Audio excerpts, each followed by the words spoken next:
안녕하세요. 대한민국 최고의 강연 최강 1교시에서 강연을 맡은 역사학자 임용환입니다. 여러분들 뵙게 돼서 반갑습니다.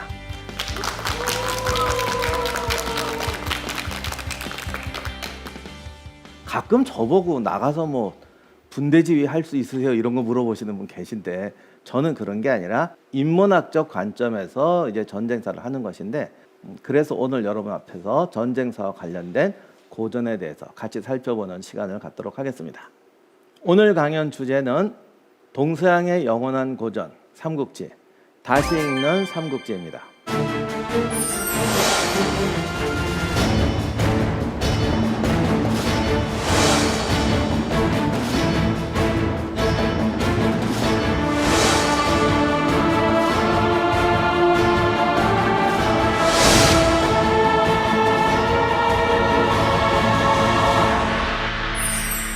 우리 사회에서 통하는 말에 삼국지를 3번 읽은 사람하고는 뭐 얘기도 하지 마라 뭐 그런 말들이 있어요. 근데 이게 이상한 게 제 어릴 때 기억에는 이게 3번이 아니었어요. 분명히 5번인가 10번인가 그랬는데 이것도 세월이 가니까 자꾸 횟수가 줄어드는 것 같은데 그 이야기의 뜻은 이제 삼국지를 몇 번 읽은 사람은 뭐 세상의 모든 모략과 계략과 인생의 진리에서 다 알게 된다라는 말인데 사실 그때 말하는 삼국지가 대부분 삼국지 연이에요. 그러니까 소설 삼국지예요. 근데 소설이라는 거는 사람을 가르치는 척하지만 사실은 사람들이 다 알고 있는 얘기, 사람들이 좋아하는 얘기 하고 싶어 하잖아요. 누구 말대로 세상은 리얼하거든요. 그리고 복합적이에요. 그러니까 소설이라는 데서 말하는 사실 삼국지 연의는 사람들이 듣고 싶어하는 얘기이기 때문에 오히려 그 교훈대로 따라갔다간 큰일 나는 경우도 많습니다. 가장 대표적인 게 전쟁사를 가지고 얘기를 하면 제가 전쟁사 강연할 때마다 제일 힘든 게 그 삼국지 증후군이에요. A라는 군대하고 B라는 군대가 싸웠는데 B라는 군대가 무려 병력이 2배였습니다.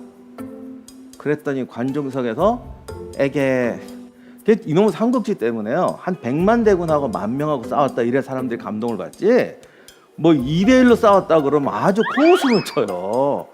근데 길거리 나가서 한번 붙어보세요. 2대1로 싸워서 이길 수 있나. 남자 1명하고 여자 2명이 싸워도 남자가 못 이겨요 보통. 그래서 2대1도 엄청난 건데 말이죠. 갑자기 시작할 때부터 삼국지는 뻥이다 뭐 제가 이러고 말씀드리냐. 그게 아니고 제가 오늘 다시 읽는 삼국지라는 건 소설 삼국지가 아니라 정사 삼국지라는 거. 그리고 삼국지 소설에 나오는 교훈은 오히려 인생에 적용하면 큰일 나는 게 너무 많다는 거예요.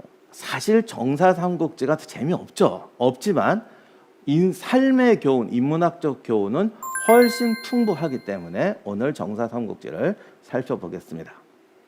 이 삼국지는 동서양의 고전인데 우리나라에도 꽤 일찍 들어갔어요. 삼국지는 이상하게 그 선조가 관련이 많은데 1569년에 선조 2년 처왕이 된 지 얼마 안 됐을 때 이렇게 얘기하다 보면 선조가 그때 벌써 삼국지를 읽었더라고요. 이 소설 삼국지는 벌써 그때 들어와서 신하들이 뭐 왕이 이런 거 읽으시면 안 됩니다 막 이렇게 논쟁하는 게 나오고. 그런데 이 삼국지가 얼마나 인기냐면 이 삼국지 캐릭터에 대한 인기도 같이 올라갑니다. 그래서 서울에 그 동묘라고 관우묘가 있어요. 그것도 이제 선조하고 관련이 있는데 임진왜란 때 명나라 군대가 들어오니까 이제 명나라 군사들이 좀 사기를 복돋자 그래서 그 관우묘를 서울에 세웁니다. 그랬더니 여기도 세우고 저기도 세우고 그래서 우리나라에 지금 그 유적의 관리가 조금 잘 안 되고 있는데 전국에 명나라 군대가 주둔했던 지역에 관우묘들이 몇 개씩 생겨요. 동묘에 관우묘가 들어오니까 엉뚱하게 관우신앙까지 들어옵니다. 그래서 지금은 이제 많이 없어졌는데 동묘가 조선시대 때도 우리나라 점집, 무당집의 원주거리가 돼요. 거기가. 그만큼 이 삼국지라는 건 영향력 높은 어떤 문화의 흐름이 돼서 한국과 일본에 들어오게 됩니다. 삼국지의 독특한 인기는 세 나라에서 다 히트를 칠 뿐 아니라 묘하게 대립되는 사람들도 다 좋아한다는 거예요. 삼국지가 난세를 모델로 하는데 난세가 되니까 모략과 배신이 판을 치지 않습니까? 모략과 배신이 판을 치니까 뭔가 의리를 지키고 충성을 지키는 사람은 빛이 더 나는 거예요. 그러면 의리, 충성 좋아하는 분들은 더 봐요. 그 다음에 난세라는 거는 어떻게 보면 되게 현실적인 거잖아요. 야, 의리, 충성 그런 게 아니라 세상은 이게 그거 다 그 저기 말도 안 되는 그 세상은 실용이야. 이런 사람들이 보면 또 좋아한다고요. 골라 먹으면 됩니다. 그래서 삼국지는 영원한 부패예요. 그래도 캐릭터도 굉장히 많고, 근데 캐릭터가 또 많을 뿐 아니라 정말 잘 만들어서 제가 사실 영화 보다가 이렇게 액션 영화 우리나라가 아니라 다른 나라 액션 영화를 보면 주인공이 서너 명씩 나오는데 거기 어떤 영화든지 삼국지에 누군가가 다 있어요. 아, 저 사람은 관우와 장비와 뭐 허저다 뭐 이렇게 보일 때도 있고 저건 제갈량하고 마초구나. 하여간 뭔가 250명, 300명 가까이 되는 캐릭터가 영화에 5명씩 다 나와 어딘가. 그래서 이게 영원한 또 저기 인기 작품이 되는 것 같습니다.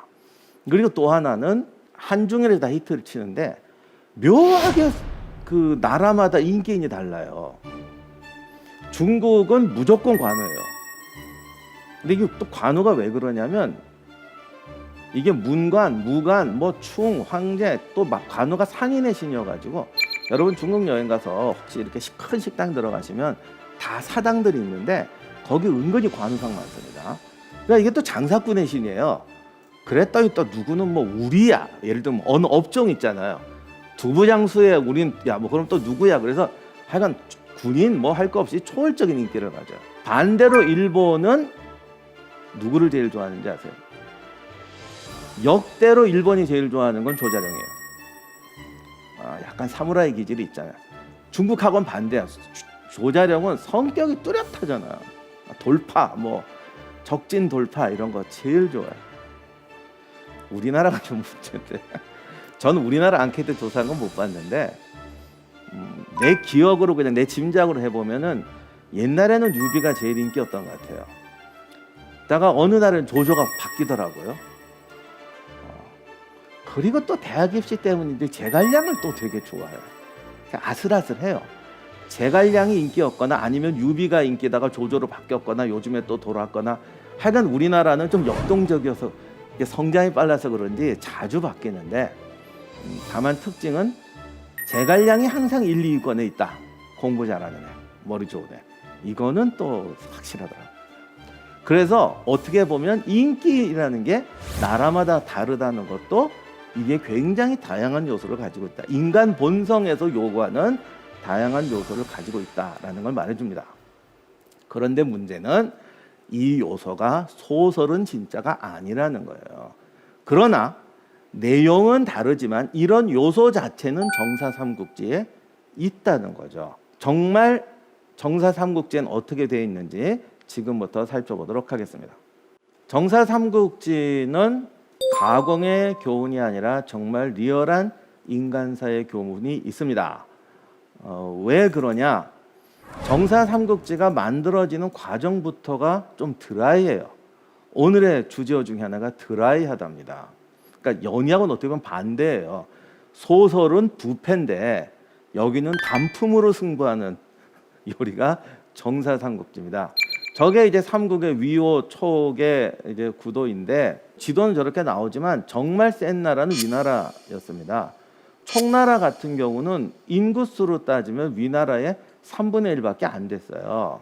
그리고 남쪽의 오나라는 넓어 보이지만 밀도라든가 이런 게 또 떨어지기 때문에 결국 이제 최후의 승자는 위나라가 되는데 여기서 이제 문제가 이 정사삼국지를 썼던 진수라는 사람은 가장 약했던 총나라 사람이에요. 요게 좀 우리가 생각하면 좀 이상하죠. 왜냐하면 삼국이 나눠서 싸웠고 솔직히 역사를 아무리 공정하게 쓴다고도 역사라는 건 완벽하게 공정하게 쓰기 힘들어요. 그러면 우리 같으면 우리가 어느 나라를 정복했으면 망한 나라 사람을 쓰라고 하겠어요? 아무리 걔가 공정하게 쓴다고 그래도 또 누구는 그래 공정하게 쓰려고 그 사람을 뽑았나 보다. 이게 말로는 그럴듯한 것 같아요. 이게 안 됩니다. 그래서 총나라 사람이 위나라에 와서 위나라 정사를 썼다는 거는 이건 정말 특이한 거죠. 그럼 도대체 이유가 뭐냐인데 일단은 진수가 총나라 사람이기는 한데 위나라에 저항하고 이랬던 사람은 아니에요. 그게 왜 그러냐면 이제 삼국지 이제 거의 후반에 가면 진수의 스승이 초주라는 양반인데 이분이 굉장히 중요한 얘기를 해요. 그러니까 내 앞세대 유비가 살아있고 한참 이럴 때는 삼국이 다 혼란기였다. 그러니까 이때는 누가 이길지 모르니까 막 이렇게 할 때인데 지금 위나라고 오나라는 좀 안정이 됐다는 거예요. 그러니까 안정이 됐으니까 이제는 객관적인 승부라는 거죠. 그러니까 혼란할 때는 우리가 적보다 3분의 1밖에 안 되는 국력 가지고도 어떻게 해볼 수 있는데 지금은 이건 아니다. 그러면 우리는 버티다가 쟤네들이 어떻게 스스로 망하면 모르겠지만 지금 상태에서는 위험하다 이런 얘기를 합니다. 사실은. 그리고 나중에 총나라가 망하려고 할 때 유선한테 이제 그만 항복합시다. 물론 우리가 더 싸울 수 있을지도 몰라. 그러나 이거는 백성만 괴롭히는 일이고 승부가 났을 때는 그냥 굴복해야 하는 게 세상의 순리입니다. 뭐 이러면서 이렇게 이게 물론 이거 총나라 사람이 들으면 이거 뭐 친일파야 뭐 이런 소리 나올 수도 있는 건데 아무튼 뭐 좀 이건 다른 거니까 그래서 이제 항복을 하게 되고 진수도 스승의 어떤 그런 영향 때문에 위나라에서는 속된 말로 위험 인물은 아니었던 거예요. 그러나 아무리 그렇다고 해도 위나라의 인재도 많은데 총나라 사람을 저자로 맡긴다는 건 정말 이상하잖아요. 그래서 어떤 정치적 관계보다는 이 진수라는 사람이 그만큼 특별한 능력이 있었기 때문에 삼국지의 저자로 세운 거 아니겠느냐 이렇게 보는 게 가장 합리적인 것 같아요. 그럼 이 진수라는 사람은 또 어떤 사람이냐? 쉽게 말하면 진수는 우리가 생각하는 모범생이 아니에요. 그러니까 동양은 다 유학이고 공자님 말씀 듣고 사는 나라잖아요. 공부할 때 어떻게 해야 됩니까? 다 의관을 정리하고. 저희 학교 다닐 때 교복에 보면 이거 후크 채워 옛날 분 기억하실 텐데 후크 채우는 거 이런 애가 공부 잘한다. 진수가 복장불량자입니다. 좀 그런 거 자기 스승도요 옷 아무렇게나 입고 다니고 난세가 되면 사람이 두 종류가 됩니다. 난세니까 더 이렇게 야 격식 이런 게 어딨어 이러는 사람과 난세니까 잃어버린 게 너무 많잖아요. 그러니까 더 심해지는 거예요. 예를 들면 전쟁이 나서 피란 생활을 하게 됐어요. 옛날에 내가 귀족이라서 딱 이러고 저 아닌 애들은 저 밖에서 얼굴도 못 봤는데 지금 텐트에서 같이 살아요.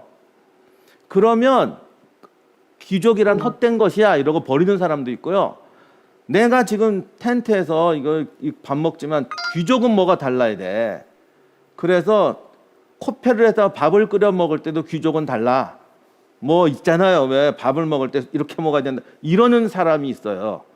어느 사람이 더 많아질 것 같으세요? 사실은 더 심해지는 사람이 더 많습니다. 총나라로 쫓겨온 그 사천성 거기까지 쫓겨왔으면 얼마나 그거 하겠어요. 이 사람들이 그 청이라고 그래서 더 세지는 거예요. 귀족은 예의범죄를 지켜야 된다 이렇게 너무 강해요. 근데 진수가 이제 아버님이 병이 들었는데 약을 다려오라고 그러는데 한혈을 시켰어요. 무슨 바쁜 일이 있어가지고 이게 걸려요. 효자라면 아버님 약을 직접 다려야지 네가 어떻게 이걸 한이한테 다르게 하느냐. 근데 이제 진수 입장에서 보면 요즘 같은 시대에 이런 거 가지고 하는 건 더 우습잖아요. 그러니까 진수라는 사람은 그런 게 싫은 사람이고 사회가 이러다 보니까 아주 찍혀가지고 자는 위험 인물이야. 그래서 더 심하게 나오는 거죠. 그래서 이분은 가만히 보면 스승도 그렇고 이 진수도 그렇고 세상의 격식을 떠나서 난세는 난세의 논리대로 살아야 된다. 그래서 오히려 이런 거를 비웃는 사람인데 사람들은 더 쪼이는 거죠. 그래서 위나라에 왔더니 뭐 위나라도 마찬가지 아니겠습니까? 그러니까 어떻게 보면 오죽하면 총나라 사람을 썼느냐. 그래도 난세를 살아와서 승자가 됐던 사람들은 예를 들면 조비가 자기 아버지 역사를 쓰는데 조조가 심한 짓을 좀 많이 했잖아요. 요즘도 그거 가지고 막 난리치는 사람들 이렇게 많은데 제가 그렇다고 뭐 조조가 사람 죽이고 배신한 잘했다는 게 아니라 조비 입장에서 보면 우리 아버지는 난세 전쟁터의 논리란 말이에요. 근데 평화시대의 논리를 비판하기 시작하면 남을 게 아무것도 없어요. 그러면 난세의 역사를 쓰는 사람은 뭔가 난세를 이해하는 사람이 써야 하는 거예요. 그래서 제가 드리고 싶은 말은 진수가 그마 총나라 사람임에도 난세를 이해하는 사람이기 때문에 썼다도 되지만 난세를 겪었음에도 난세를 이해하는 사람은 정말 드물다. 제가 오늘 삼국지에서 말하고 싶은 이거예요. 사실은 난세를 극복하는 사람 또는 시대를 극복하는 사람은 일단 드물다. 난세를 살았다고 난세인이 아니에요. 21세기를 산다고 21세기 사람이 아니에요. 어떻든 시대를 이해하고 시대를 앞서가고 미래를 만드는 사람은 소수예요. 그러니까 우리가 진수의 행동이 옳다 그르다를 말하는 것이 아니라 난세를 이해하고 갔던 사람은 소수더라 라고 말씀드리는 겁니다. 일단 삼국지 기록이 좀 적긴 적어요. 짧고 적어서 뭐 그래서 또 소설가들한테는 좋아요. 창의하기 좋잖아요. 그런데 기록도 적었지만 진수가 또 줄였습니다. 이 아저씨 상당히 드라이해요. 어떻게 보면 난세를 살았다 보니 전쟁의 논리는 하나야 뭐 이런 좀 약간 그래서 굉장히 이게 사실 역사학자로도 꼭 좋은 건 아닌데 여러 가지 다양성보다는 굉장히 뚜렷한 문제의식을 갖고 쓰는 스타일이에요. 근데 이게 난세의 역사서로서는 어떤 개성 있는 역사가 됐죠. 그래서 진수의 문제의식은 난세의 승자는 누구냐는 거예요. 근데 우리가 평화시라고 하면 중국이란 나라가 공맹의 우리도 그렇지만 공맹의 도리가 있는 것이고 공자와 맹자는 단순한 어떤 형이사학적인 철학이 아니라 세상을 다스리는 철학이잖아요. 그러니까 굉장히 어떤 원칙도 있고 좀 이렇게 다양성도 있어야 되고 그리고 이제 제일 문제가 도덕과 원칙이에요. 사실 중요하죠. 큰 통치자는 원칙을 흔들면 사실 안 되잖아요. 이 리더는 원칙을 가지고 중심을 잡아놓지 않으면 편법 따라가다가 법이 엉망이 되고 망하는 게 모든 국가제도의 기본이니까 공자나 맹자나 뭐 법가나 그들이 추구하는 원칙은 달라도 리더는 원칙의 중심을 잡고 있어야 된다. 이건 분명하거든. 근데 또 이렇게 가다 보면은 사람의 행동을 구속하게 돼요. 이건 좋은 행동이요, 저건 나쁜 행동이요 이렇게 되는데 진수는 난세를 살아봐서 그런지 난세에는 이렇게 가야 한다라는 게 딱 있어요. 우리가 이제 위인전을 보고 드라마를 보면 기본적으로 유비는 모범생으로 나오잖아요. 뭐 그런 만화도 있는데 삼국지 주인공들을 이렇게 뭐 회사나 학교에 넣어놓는 거예요. 그럼 제일 모범생이 누구냐? 100% 유비지 뭐. 또 물어봐요. 제일 공부 잘하면 전교 1등 하는 애 누구냐? 100% 제갈량이지 뭐. 아마 제갈량을 모델로 학교에 넣어놓으면 보통 이런 거 생각하실 거예요. 그냥 건드릴 수 없는 전교 1등. 그리고 맨날 공부만 하고, 그러니까 학교에 뭐 깡패도 있고 뭐도 있고 그래도 걔는 안 건드리는 거지. 심지어 너 우리한테 들어와라 이런 말도 잘 못하는 거지. 아무도 안 건드려. 앉아서 공부나 탁 하고 높은 데서 이렇게 탁 애들 떠들 때 뭐 이러고 공부하고서 옆에서 놀던 애들도 이렇게 공부하면서 옆으로 피해가고 막 이러는. 그랬을 것 같으세요? 제갈량도 공부했습니다. 삼국지에 나오는 주인공의 특징이 뭔지 아세요? 다 공부 안 해요. 그러니까 머리가 나쁘고 성적이 아예 나쁜 건 아닌데 간단히 말하면 교과서 우습게 보는 애들. 너 교과서 딸딸 외워서 100점 맞냐? 왜? 이러면서 그냥 난 내 하고 싶은 거 해. 그러니까 공부를 못하진 않는데 지 하고 싶은 거 하는 애들. 그래서 제갈량조차도요 친구들하고 기숙사에서 합숙을 하는데 얼마나 열심히 공부해. 요즘 말로 이제 사법고시 준비하니까 막 하고 있으면 제갈량은 이러고 있다가 그래 니들 군수는 하겠다. 너는 이번에 붙겠다. 그래서 뭐 공무원 창정고시부터도 이렇게 뭐는 하겠다. 애들이 기분 나빠서 너는 뭐가 될 건데? 니들이 알겠니? 진수는 학교 다닐 때 이 사람 무슨 공부를 못했나? 학교에서 퇴학당했나? 이런 생각이 들 정도. 다들 교과서 우습게 보는 거 되게 좋아합니다. 진수의 스승이 초주라고 그랬잖아요. 그 사람도 그래요. 청나라 최고의 학자인데도 지 읽고 싶은 것만 읽어요. 보통은 다 보잖아요. 나는 전 과목 A에 받아. 필요 없어. 나는 저건 필요 없고 두 과목만 내 하고 싶은 것만 잘하면 돼. 되게 이런 스타일이에요.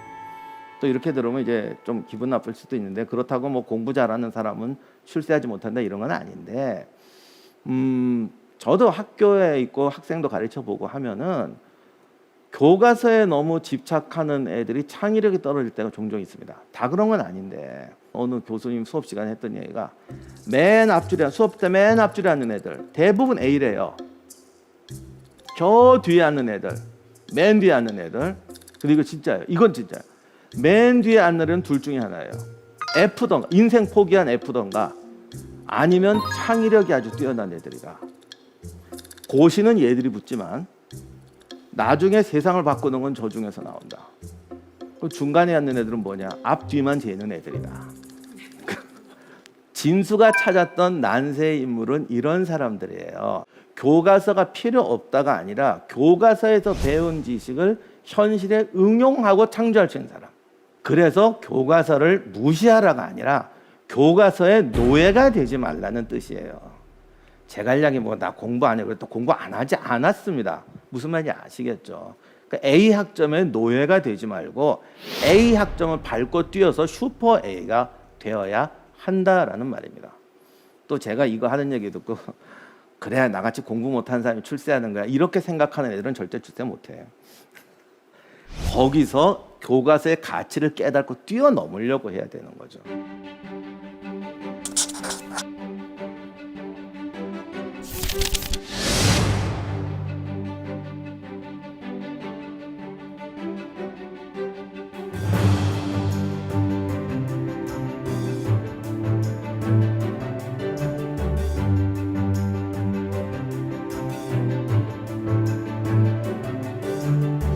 자, 이런 난세의 영웅의 가장 대표적인 사람이 이제 삼국지의 주인공인 조조입니다. 조조하면 나오는 말이 난세의 간웅이에요. 근데 요 간사한 영웅이 요게 이제 요게 소설에인데 원래는 이 뜻이 아니었어요. 조조가 이렇게 모범생 아니고 이렇게 껄렁껄렁하게 살고 있으니까 애들이 아, 저놈은 왜 저래? 그랬더니 교현이라는 사람이 그런 소리 마라. 제가 큰 인물이 될 것이다. 그리고 이렇게 말을 하죠. 앞으로 세상이 혼란에 빠질 것인데 그 혼란을 구할 사람은 바로 쟤다. 당신이 난세의 영웅이라고 그랬지. 난세의 간사한 영웅이라고 하지 않았습니다. 물론 영웅이란 단어는 안 쓰고 천하를 안정시킬 사람은 당신이다라고 말한 것이죠. 이 말은 뭐냐? 보통 난세의 간웅, 또 난세라 그러면 그냥 뭐 곤모술수 쓰고 온갖 불법과 비겁한 짓이 다 용납되는 세대라고만 이해하잖아요. 근데 난세라고 해서 이렇게 하면 범죄자밖에 안 돼요, 사실. 교현이 조조 보고 난세를 구할 것이라고 한 것은 난세에도 정의와 원칙을 구현해야 되는데 난세에는 정의와 원칙을 구현하려면 매뉴얼대로 해서는 안 되더라는 거죠. 그러므로 정의와 원칙을 구현하려면 더 특별한 능력이 필요하고 정의를 실현하되 정의에 구속되지 않는 그러한 큰 뜻과 그런 응용력, 창의력이 있어야 한다라는 겁니다. 제가 아까 말씀드렸잖아요. 난세가 되면요 과거의 매뉴얼에 더 집착한다니까요. 더 과하게 하려고 그러고. 우리나라면 또 그런 격이 있지만 병자호란 끝나고 우리가 좀 수치를 당했잖아요. 그랬더니 어떻게 됩니까? 성리학이 더 교조적으로 가잖아요. 전에 그 제사 지낸 그거 가지고 그렇게 싸우고 사소한 거 가지고 그렇게 싸워요. 우리만 그러냐? 아니요. 다른 나라도 다 그래요. 뭔가 난세가 닥쳤는데 우리가 이걸 극복할 게 없으면 요즘 쓰는 용어로 정신승리로 가면서 자꾸 이상한 거. 하늘이 지켜본다. 밥을 먹을 때도 똑바로 앉아서 이러고 먹어야 돼. 아, 그 시간에 나가서 운동하고 공부 열심히 아니야. 의관을 정지하고 허리띠를 졸라매고 밥 먹을 때는 이렇게 먹어야 돼. 이런 식으로 스스로에게 의미를 부여하는 거지. 그렇기 때문에 난세를 구하려면은 정의를 뛰어넘는 정의를 볼 줄 알아야 된다는 말이에요. 그래서 진수가 조조를 평하기를 그는 비범한 인물이며 시대를 초월한 영웅이다라고 말했습니다. 기발한 책략을 쓸 줄 안다. 왜? 교과서에 얽매이지 않으니까. 재능이 있는 자, 관직을 사람마다 재능을 살렸다. 이 시대는 문중과 이런 걸 여러 가지를 봤거든요. 그러니까 딱 점수표, 그러니까 쉽게 말하면 성적 보고 한 게 아니라 능력 보고 집어넣었다는 거예요. 딱 이런 어떤 고정된 마인드를 가지고 봐서는 안 된다. 그리고 특히 난세라는 건 사람을 쓰는 건데 사람이라는 건 다 굉장히 제한적인 재능이 있기 때문에 그런 제한적인 재능에서 최대 극 효과를 발휘하도록 써야 된다. 이런 말이죠. 그래서 그가 성공한 이유는 명석한 책략, 즉 이런 거, 지금 말씀드린 이런 거를 제일 잘했기 때문에 성공했던 것이다. 그러면 그 다른 사람들은 다르냐? 아니야. 다 똑같은 사람들인데 이런 것을 얼마나 잘 썼느냐의 차이다. 그래서 소설 삼국지에는 조조, 유비, 손권이 완전히 다른 사람으로 나와요. 그게 이제 부패식인데 사실 진수는 다 똑같은 사람이라는 거예요. 다 똑같은데 중요한 건 자기의 주어진 환경에서 가장 적절한 방법을 쓰는 게 명석한 책략이잖아요. 손권하고 유비는 조조랑 상황이 달랐어요. 그러니까 굉장히 똑같이 명석한 책략을 썼는데 사람들이 보니까 다른 것처럼 보이는 거예요. 조조의 능력 중에 한 가지 제일 탁월한 점은 일단 조조가 빠르다 이런 얘기 많이 해요. 영화에도 보면 조조의 군대는 뭐 항상 빠르다 뭐 이런 말을 하는데 빠르게 판단한다는 건 그만큼 정확해야 된다는 보장이 있는 거예요. 그래서 조조의 모사 중에 이제 곽가라는 인물이 있는데 곽가가 원소를 평가하면서 이렇게 말했어요. 원소는 모량만 많고, 그러니까 머릿속에 생각만 많고 막 이렇게 요즘 말 잔머리를 자꾸 쓰려고 그러고 그렇게 기껏 짜가지고는 타이밍을 놓친다. 결단력이 없다.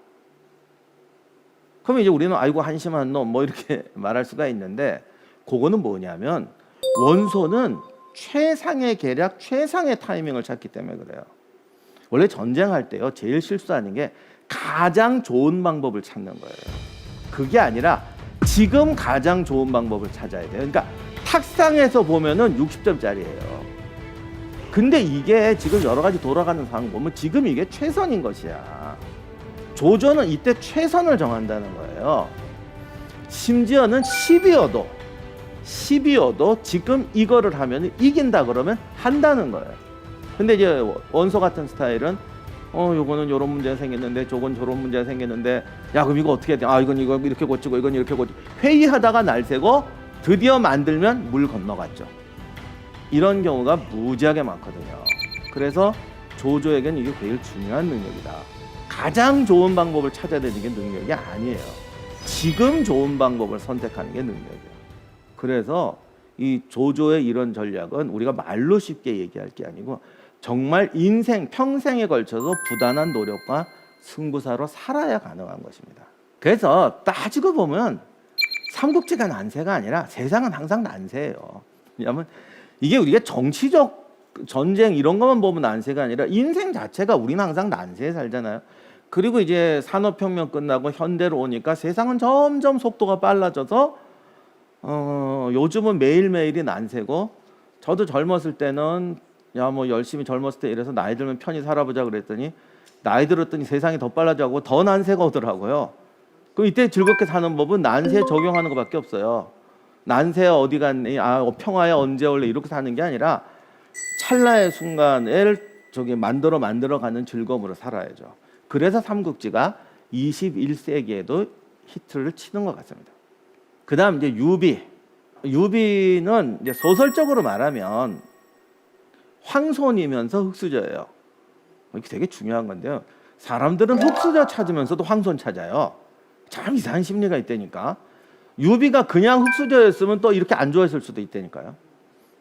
황손이면서 흙수저니까 이중으로 좋아하는 거예요. 흙 묻은 금수저 뭐 이런 거. 근데 이게 이런 거 우리가 이제 그 소설에 나온 얘기 일단 빼고 유비는 사실 여러 가지로 좀 오해가 있는데 돗자리를 이렇게 삼으며 살았다 그러니까 엄청 가난하다고 생각하시는데 이분이 정말 가난하고 땅이 없어서 이렇게 물건을 팔며 살았을 수도 있지만 이 돗자리라는 게 때로는 꽤 비쌉니다. 이분이 요즘 말로 하면 중소기업 사장이었을 수도 있어요. 아니면 최소한 대리점 사장님. 개하고 말하고 그것도 그냥이 아니고 좋은 말과 좋은 개와 좋은 옷과 음악을 좋아했다. 이게 이 음악을 중요했다가 중요한 건데 이게 요즘같이 혼자서 집에서 기타 쳤다는 얘기 아니라는 거 아시죠? 어디 가서 이렇게 걔 노는 거 좋아. 돈 없이 어떻게 갑니까? 말을 좋아했다. 말 아무나 그냥 지나가는 거 타는 줄 아세요? 어마어마하게 비싸요. 그러니까 이가 좋은 말이라는 게 뭔지 모르겠는데 최소한 고급차 아니면 스포츠카급이라고요. 개 사냥하는 분한테 한번 여쭤보십시오. 개 한 마리 얼마나? 족보 있는 게 엄청 비쌉니다. 그러니까 다 그리고 이 말은 사냥하고 돌아다녔다는 얘기네. 그러니까 유비가 아주 거부, 그러니까 뭐 원소나 조조 같은 거부는 아니었고 동네 토급이었다고 하더라도 일반 그런 가난뱅이는 절대 아니었죠. 뭐 공부할 때 친척이 학비를 도와줬다 이런 말이 있는데 그것도 초등학교 가는 거면은 가난했겠지만 노식한테 가서 배우는데 그러니까 이게 결코 그런 가난한 사람은 아니에요. 그리고 이제 저 공포의 도원결이 저것도 아니에요. 아닌데 다만 이제 유비 관우 장비가 친하기는 했어요. 친하다는 게 정말 이렇게 친형제처럼 친하고 특히 관우나 장비는 성격이 굉장히 센 사람인데 조조가 그렇게 스카우트해서 오라고 해도 안 가고 그런 거 보면 유비가 정말 뭐가 있긴 있죠. 그리고 뭐 다른 건 필요 없고 조조가 하는 말이 세상의 영웅은 너하고 나뿐이다. 물론 조조는 좀 조조스럽기 때문에 그런 말 여러 사람한테 했을 수는 있습니다. 우리가 잘 몰라서 그렇지.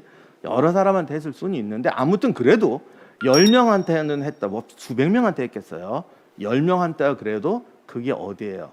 아무튼 조조는 유비가 영웅이다. 근데 이게 평이 또 달라지는 게 유비가 서주에 있을 때 하고 거기서 쫓겨나서 이제 조조한테 오잖아요. 어떻게 보면 망해가지고 와서 객장 노릇하고 있는데 평가가 계속 올라가요. 그리고 별로 한 거 없이 도망쳤다가 깨져갖고 유표한테 도망가잖아요. 그 형주를 점령한 게 아니고 유표한테 지금 붙어 살고 있는데도 조조의 부하들이 유표를 걱정하는 게 아니라 유비를 걱정해요. 속된 말로 저놈은 일을 저지를 놈입니다. 유표는 괜찮은데 쟤는 저 큰일 낼 놈입니다. 이렇게 걱정하는 걸 보면 그냥 우리가 내용은 잘 모르지만 쉽게 말하면 어디든 가든 저분은 기업 회장으로 스카웃되는 사람이다. 그 능력이 있다는 걸 당시 사람들이 인정했다는 거죠. 난세의 영웅은요, 교과서를 반복하는 게 아니라 자기 현실에 맞추는 거라고 말씀드렸죠. 조조나 유비가 다른 게 아니라 조조와 유비의 환경이 달랐기 때문에 환경에 가장 적절하게 변신한 거예요. 조조는 어떤 사람이에요? 중원을 차지하고 천자를 끼고 수많은 인재를 관리하는 사람이에요. 냉정해야 돼요. 그리고 사람을 부품으로 봐요. 솔직히 부품으로 봐요. 근데 큰 조직을 거느리면 어쩔 수 없이 그런 부분이 있어요. 예를 들어 얘가 여기서 참 잘했는데 이제 저 대대장 시켜주세요. 얘는 대대장감이 아닌데 전쟁을 해보면 중대장으로는 최고인데요. 대대장 하면 대대 전멸시키는 사람도 있어요. 이런 거 있으니까 사람이 자꾸 냉정해져야 돼요. 근데 유비는 가진 게 애들이 다야. 그러니까 끝까지 싸워가는 거예요. 그래야 따라오죠. 그래서 유비를 보면 좀 감동하는 게 배신을 거의 안 하고 참 그 어려운 환경에서도 끝까지 따라가거든요. 그러면 유비는 능력보다는 의리다. 망했죠, 그랬으면.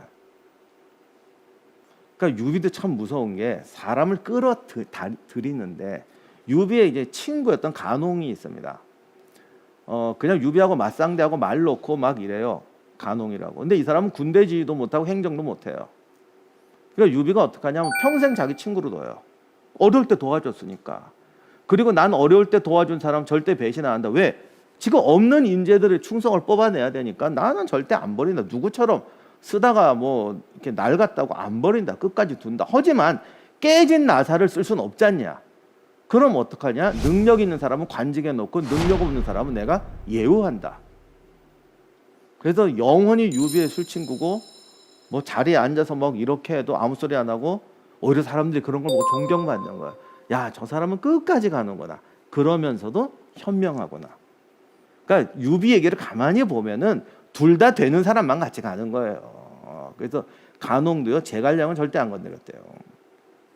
지위가 이렇게 예우해 주는 게 제갈량보다 더 높아요. 예우니까 거기에 만족하지. 내가 이제 갑자기 이렇게 업이 돼가지고 내가 제갈량보다 더 잘났구나. 그리고 가서 제갈량한테 어이 미스터 이거 이렇게 하면 되겠어? 이렇게 했으면 그 아저씨는 끝났지. 이거를 잘하고 제갈량은 유비가 전권을 줬지만 예우상으로는 간홍이 더 높아요. 아니 내가 여기 일을 다 하는데 너 어떻게 죄를 나한테 줬다로 행동하게 합니까? 안 그러잖아요. 유비를 이해하는 거죠. 이래야 이 나라가 유지된다. 나는 이걸로 인정받고 저 사람은 저렇게 돼야 나라가 유지가 되니까 오히려 저런 건 부채질해서 도와주면 된다.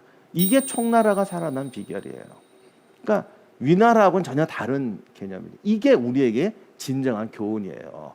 똑같은 사람인데 자기 환경 속에서 얼마나 창의적으로 대응할 수 있는가. 저 그림에 나오는 거는 남경에 있는 손권의 무덤입니다. 저걸 제가 보여드리면 무덤이 어디 있어요 그러는데 저 산 전체가 무덤이에요. 삼국지 주인공 중에서 제일 불쌍한 사람이 손권이죠. 그래서 제가 삼국지 강의할 때 맨날 하는 말이 이건 삼국지가 아니라 2.5국지다. 손권은 꼭 0.5. 근데 이것도 두 가지가 있는 게요. 나관중이 정말 머리 잘 쓴 거예요.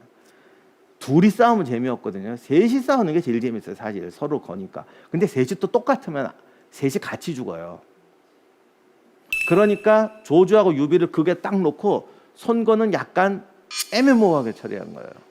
그러니까 필요할 때마다 슬쩍슬쩍 나타나거든요. 근데 손권이 진짜 그렇기도 해요. 진수가 손권을 가지고 뭐라고 평했냐면 치욕을 참으면서 재능 있는 자를 등용할 줄 알았다. 이게 조금 연희하고는 좀 안 맞는데 손책이 죽을 때 손권 보고 너는 수성의 군주고 잘할 거라고 그랬는데 이제 그것도 이제 의미가 있는 게 원래 강남 지방이 이렇게 물이 많고 이렇게 수로로 나누어지고 하다 보니까 지역 세력들이 강해요. 그리고 중국의 문화 중심지는 강북이었잖아요. 그래서 거기는 옛날부터 이렇게 행정망이 깔려져 있으니까 요즘 말로 하면 관료주의에 적응이 잘 돼 있고 강남은 그 정도까지는 아니지만 굳이 비유를 하려면 서양의 봉건제라고 할까 아직 관료제가 좀 약해서 지역색이 강한 동네란 말이에요. 그러니까 얘들을 커버하려니까 힘든 거예요. 그러니까 치욕을 참고 어떻게 막 이렇게 해주고 유비하고 조조하고는 다르게 또 세습 귀족들을 다 대우를 해줘야 돼요. 지역 세력들이 세니까. 근데 이게 지역 세력들이 세다는 거는 단합이 안 된다는 것도 있지만 제가 그렇다고 뭐 지역민들이 다 그렇다는 건 아닌데 지역에 사는 사람들은 아무래도 중앙에 있는 사람보다는 지역적 이권에 탐닉하기가 쉬워요.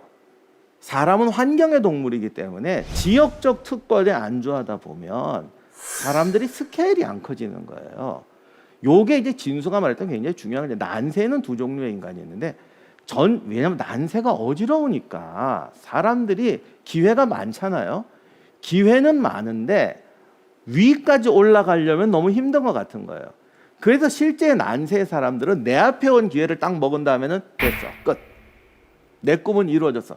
그리고 쟤들이 망할 때까지 지켜볼 거야. 이런 사람들이 굉장히 많아요. 그래서 진수가 일관했던 조조, 유비, 손권이 다른 게 뭐냐? 야들은 끝까지 갔다는 거야. 나 소대장 했다가 중대장 됐어. 내가 중대장이면 됐지. 아무것도 필요 없어. 이렇게 사는 사람과 그렇게 살지 않는 사람이 승부가 갈리더라. 이게 삼국지를 그러니까 정사 삼국지를 일관하는 진수의 시각이에요. 손권이 왜 치욕을 잡고 어려워야 되느냐? 이게 지역이 좀 이렇게 돼 있다 보니까 애들이 그 적벽대전 할 때도 보세요. 다들 하는 말이 싸우지 맙시다. 항복합시다. 왜? 그 사람들은 항복해도 아무 상관없다고 생각하는 거야. 어차피 나는 여기 유지인데 뭘. 거기다 대고 아니야 너희들이 몰라서 이제 조조가 점령하면 니네 유지 자리 다 뺏기고 관료가 와서 통치하고 너희들 옛날 거 없어. 이제 세상이 바뀌었어. 뭔 소리야. 우리 할아버지 때부터 이렇게 살았어. 이렇게 사는 사람이 오나라 사람들이에요. 손권이 이렇게 사니까 힘들단 말이에요. 얘들을 이겨내야 되니까.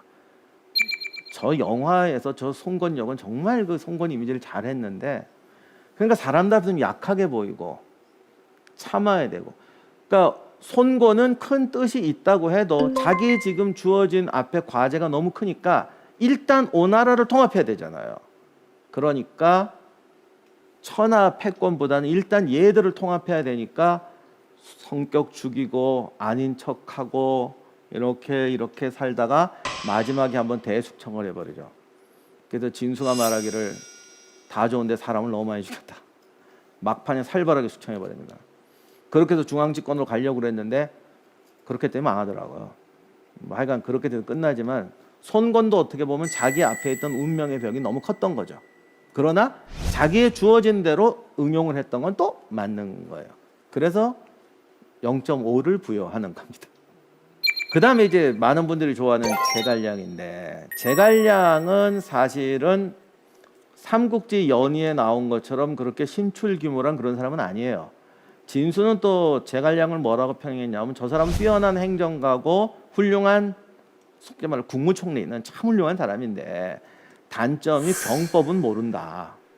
근데 이제 총나라가 인재가 없고 이제 유비가 죽고 나니까 유선이 어리니까 제갈량이 국정을 총괄하게 되니까 전쟁하고 다 해야 되는데, 이분은 좀 전쟁에는 약했기 때문에 그 전쟁을 제대로 운영하지 못했다. 그래서 초기 그 위기를 극복하지 못했다, 이렇게 씁니다. 그랬더니 또 이제 어떤 분들은 이게 원래 진수가 좀 제갈량과 약간 사이가 안 좋은 이유가 좀 있어요. 아버지가 그 마속 부하였거든요. 그래서 마속이 그 대형 사고 쳐가지고 그 사고 쳤을 때 같이 벌을 받아요. 그래서 저 아저씨가 좀 제갈량한테 감정이 안 좋아 저럴 거야라고 하는 분도 계신데, 저는 아무리 봐도 진수가 제갈량을 고의적으로 폄하한 부분은 제가 볼 땐 그런 것 같아요. 제갈량 부분은 오히려 잘 알고 잘 썼다고 저는 생각이 들어요. 그래서 제갈량이라는 사람은 우리가 삼국지 연의에서 본 그런 수십 가지 능력을 가진 그런 사람이 아니라는 거죠. 특히 군사 문제가 아니라는 거죠. 그러니까 또 요즘은 이제 많은 분들이 또 제갈량을 또 이게 한번 올라갔다 깎아내리면 또 깎으니까, 아유 저거 쟤 때문에 촉이 안 된 거고, 연의에서 뭐 이건 그 자는 그 손 꼬장꼬장한 행정가였어, 행정만 잘하는 애였어 라고 말하는데, 제가 볼 땐 저는 절대 그거 아니라고 봅니다. 그럼 제갈량의 장점은 뭐냐? 그리고 제갈량이 왜 조조 밑에 안 가고 유비한테 왔느냐? 제갈량 정도 되면 충분히 조조 밑에 갈 수 있어요. 송건 밑에도 갈 수 있어요. 근데 왜 유비 따라 죽을 고생하면서 저러고 살아요? 삼고초려를 했기 때문에. 세상을 너무 낭만적으로 보지 말자고요. 정말 삼고초려했다고 평생 따라가요? 아니잖아요, 우리 살아보면.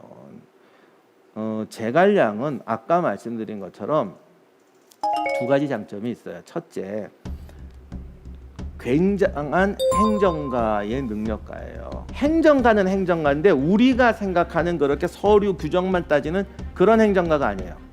그러니까 연의가 좀 과장을 치긴 했지만 제갈량은 어떤 사람이야? 우리가 알고 있는 이미지와 다르게 나름대로 다재다능하고 창조적이고 도전적인 인재예요. 그러니까 이런 거 있잖아요. 나는 전쟁을 잘 못해. 그런데 내가 갑자기 전쟁을 하게 됐어. 나 이거 못해.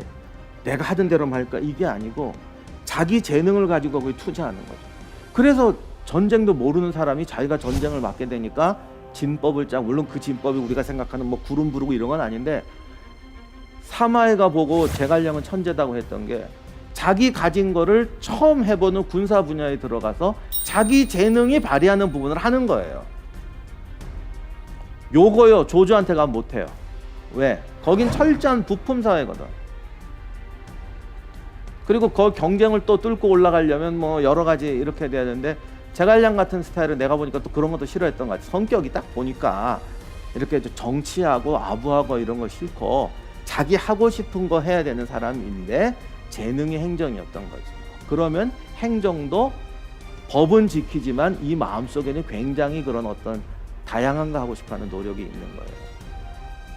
그러니까 유비를 쫓아오는 거예요. 왜? 자기가 볼 때는 유비 밑에 가야 내 능력을 최대한 발휘하는 것보다도 내 성질대로 살 수 있어. 인생이 자기 하고 싶은 거 하고 살아야지. 남 밑에서 내가 아무리 칭찬 들어도 나는 5가지 하고 싶은데 1가지만 하고 살면 그게 어디 인생입니까? 그리고 위나라에 가서 관료들하고 경쟁하는 것보다는 유비를 따라다니면서 한번 이 사람 은근히 그런 면에서는 도전적이에요. 우리가 제갈량이 뭐 이렇게 참 꼼꼼하고 뭐 어쩌고 저쩌고 한 거 보면 아주 꼬장꼬장한 관료 같지만 사실 이 사람은 도전적인 사람이에요. 사람들이 도전이 뭔지를 몰라서 그러는 거예요. 그런데 제갈량은 뭐냐? 유비하고 비해서 철저하게 떨어지는 게 하나 있어요. 사람 포용력이 안 돼요. 이거는 이론으로 되는 게 아니에요. 자기도 알아. 저거 아는데 사람이 성격이 그런 걸 어떻게 해. 좀 좁다고요. 싫어하는 사람 되게 싫어하고 그런 거 있잖아요. 유비가 제 인재야. 너 성질 좀 나빠도 참아. 쓰긴 근데 볼 때마다 짜증나. 그러니까 이런 식으로 자기가 인물 포용력이 없다는 걸 너무 잘 알아요. 그래서 자기는 회장님 못한다. 그럼 어떻게 유비 밑에 가서 유비는 유비가 생각보다 사람 다루는 거 얼마나 잘하는데. 그러니까 그걸 맡기고 난 당신 그늘 밑에서 내 영역을 만 지킨다가 아니고 내 영역을 계속 확대하며 살겠다. 나는 조조나 송건처럼 땅을 점령하고 태수가 되고 뭐 되고 이건 아닌데 남들이 보기에는 국무총리만 하니까 맨날 시키는 것만 하는 것 같지만 나는 국무총리 하면서 내 나름대로 내 삶의 영역에서 창조적이고 도전적으로 살아보겠다.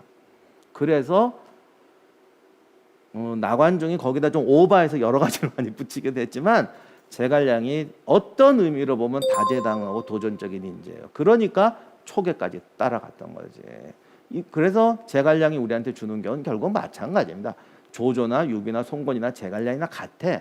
자기에게 주어진 역할과 적성과 환경에 맞게 해서 최대치를 발휘했다가 아니고 최대치를 발휘하려고 도전했다라는 거예요. 그 사람들은 열매를 보고 쫓아가는 게 아니라 열매를 만들 수 있는 가능성을 보고 뛰었다. 여기에서 진수삼국지가 말해주는 가장 중요한 교훈이고 우리들에게 그리고 앞으로 22세기, 23세기에도 영원히 살아남을 교훈이라는 것입니다.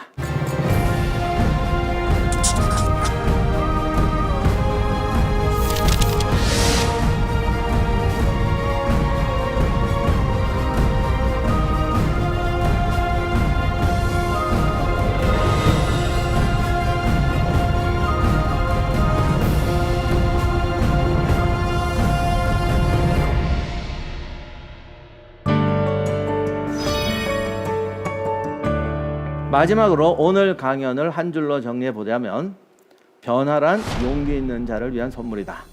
변화는 모든 사람에게 두려운 거예요.